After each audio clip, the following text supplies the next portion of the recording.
Don't you keep up with the news? I'm really trying to keep up. Some days it's hard to keep up. And yes, with AI, sometimes it feels impossible to keep up. But how to keep up effectively is what we're going to cover in this video. Around the time that ChatGPT was launched, and certainly before he became a household name, I wrote a book about the AI revolution and asked whether it might actually change what it means to be human. And since then, I've worked with so many different business owners and consultants and coaches who aren't actually just interested about AI. Their challenge is attempting to figure out how to respond intelligently without getting swept away by all the pressure, but also how to keep up with AI. And that seems to be a really big issue for a lot of people. So let me begin with something that might sound a little counterintuitive. Most people, and maybe this is you, wanting to keep up with AI are starting with the wrong question. They're often starting with, what do I need to learn next? Or how do I make sure I don't fall behind? Or what are the new tools that have just been released? And they're good questions and they're understandable, but they're not going to help you solve the real issue. The better question is not, how do I keep up with AI in any way that you want to frame it? The better question is, why do I want to keep up with AI? And how does this serve me? How is this knowledge going to serve my business? That's a very different conversation. And that's what we're going to look at in this video. So welcome to Success Redefined. I'm Bella St. John, and in this episode, let's look at how to keep up with AI in a way that is practical and human-centered, because that's my focus. That's the coaching work that I do, is the human side of AI. And in a way that's genuinely useful, not exhausting and not driven by panic. So here's the first important distinction. Keeping up with AI does not mean keeping up with everything that's happening in the world of AI. That is impossible unless, of course, you happen to be AI.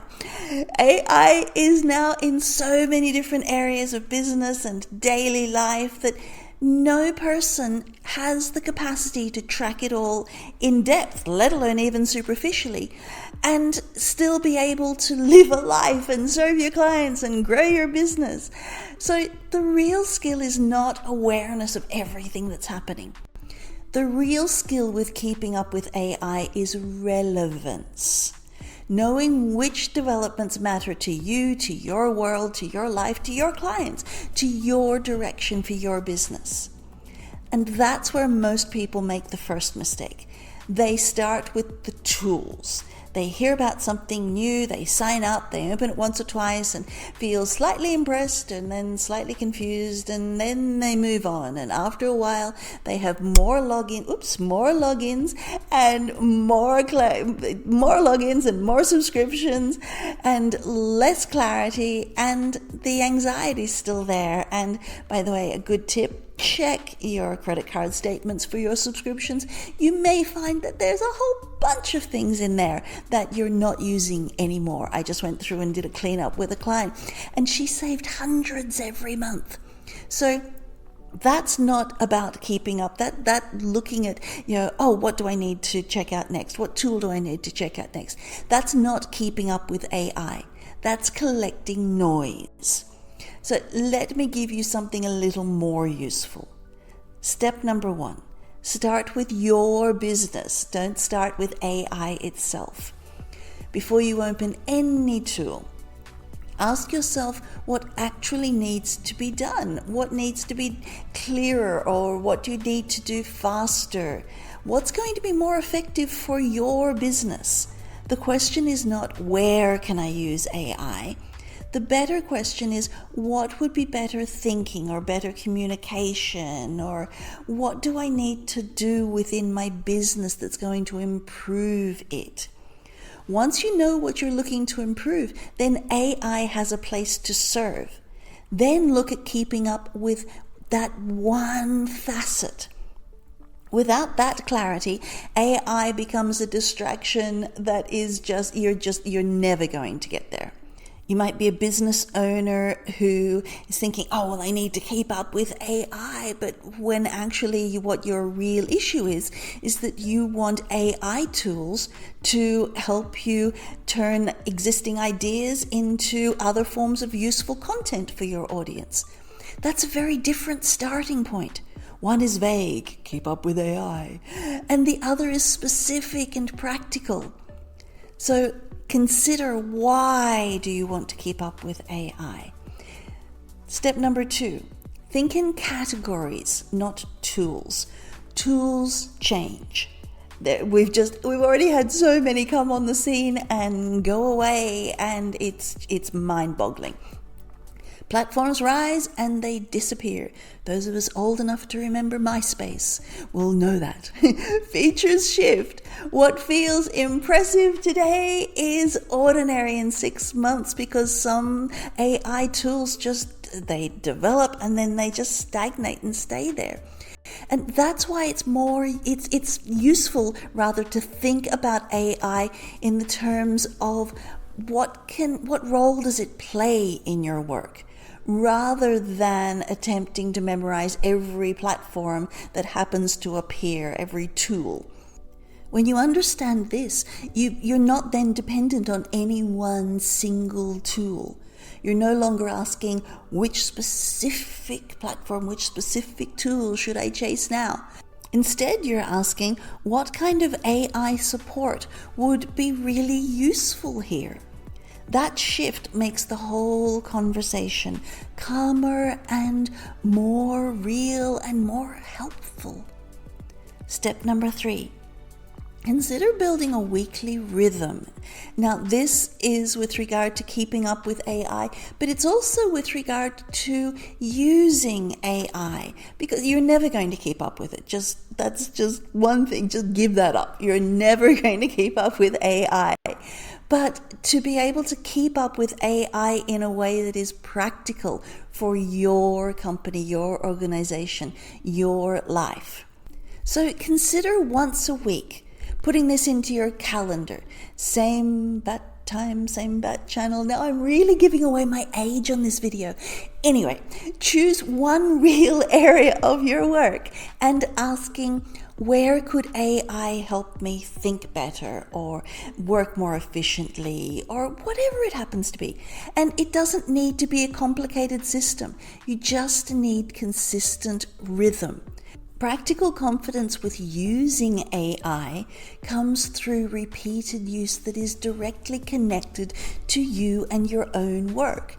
Watching endless tutorials can make you feel as though you are learning, but it often leaves you with very little that you can actually use and may make you feel like you're productive, but I have a whole other video already on my channel that covers that. And downloading yet another list of prompts might also make you feel productive, yet it doesn't necessarily strengthen your judgment and doesn't necessarily help you keep up with AI. Confidence comes from using AI in a grounded way and slowly developing your own standards for what is useful and what is not useful. Step number 4, develop your filter. This is the skill almost nobody talks about, and it might actually be the most important one of all. When AI gives you a response, your job is not to simply accept it and copy it and assume it's good because AI said so. Your job is to read it with discernment. Your job is to apply critical thinking. By the way, I have a whole course on that on my website if you'd like to check it out at bellastjohn.com. You need to notice where this is helpful, where it's generic, where it might have missed the point, or even where it's just wrong. That filter is essential. Without it, AI can quietly weaken the very skills that you need most. This is part of keeping up with AI. You might be a coach or a business owner or a consultant who, if you accept the AI output too quickly, might end up with something that doesn't sound like you, or that might be just completely wrong. The content that you're outputting is going to increase with AI. There is no question about that. But whether or not it's valuable content, that's what you need to pay attention to, because that's where it needs your direction and your standards and your judgment. That's part of keeping up with AI. Step 5, move at the speed of intelligent integration. You don't need to move at the speed of AI, the AI industry, and I would suggest there are very few of us who can. Much like the media, the AI industry benefits from the sense of urgency. Your business, however, benefits from clarity.